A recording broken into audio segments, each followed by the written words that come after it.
Clara always said my greatest strength was my patience, how I could sit for hours perfecting the curve of a single letter in a design, and she meant it as a compliment, I think.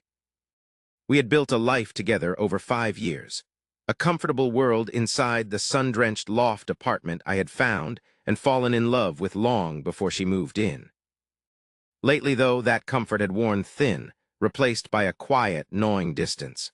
So when she announced a week-long wellness retreat for work, a mandatory trip to a secluded resort a few hundred miles up the coast, a part of me was relieved.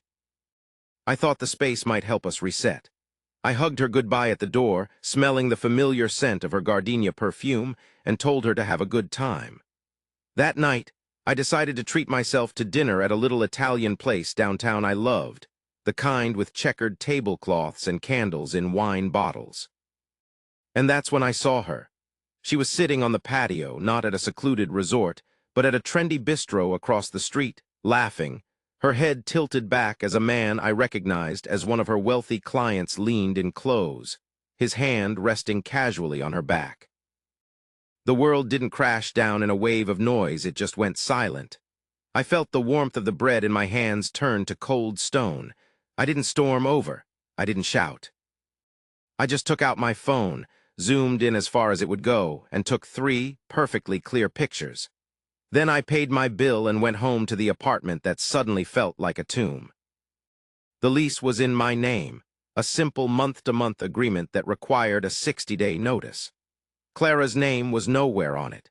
The next morning, I called my landlord, Mr. Henderson, a retired carpenter who lived downstairs, and gave my notice.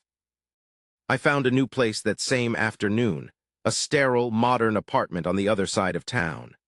For the next 7 weeks, I became an actor in my own life.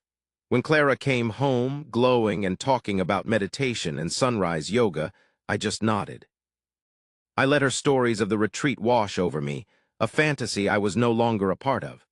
She started staying out late more often, citing work dinners or drinks with friends, sometimes texting that she was crashing at a girlfriend's place.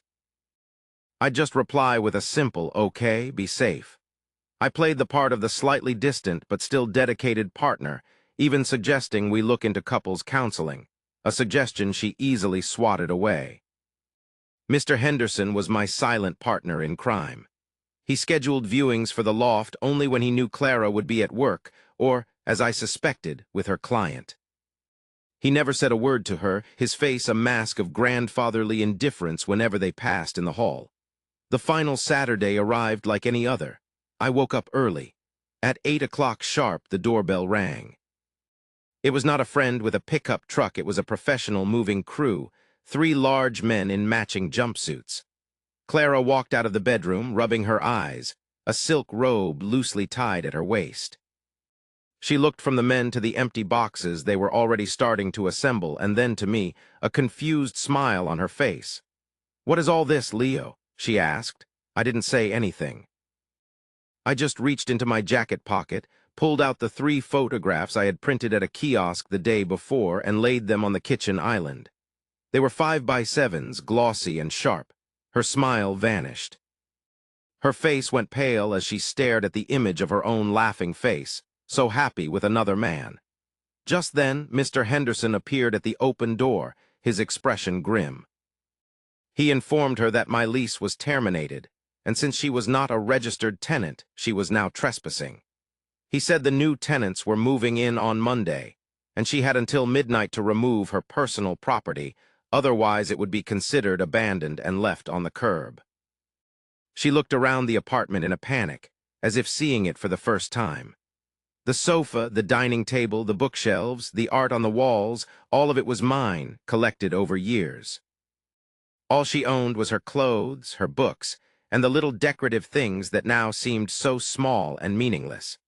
The movers worked with brutal efficiency, leaving her belongings in a growing pile in the center of the living room.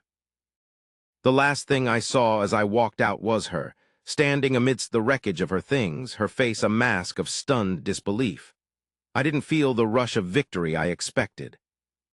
Driving to my new, empty apartment, I looked at my own reflection in the rearview mirror, and I didn't fully recognize the man staring back. The patience Clara had once admired had been forged into something else, something colder and harder. I had built a plan from a place of pure logic, executed it without a flicker of emotion, and in doing so, I discovered a part of myself I never knew existed. A man who could watch a world burn and feel nothing but the quiet, chilling satisfaction of a job well done.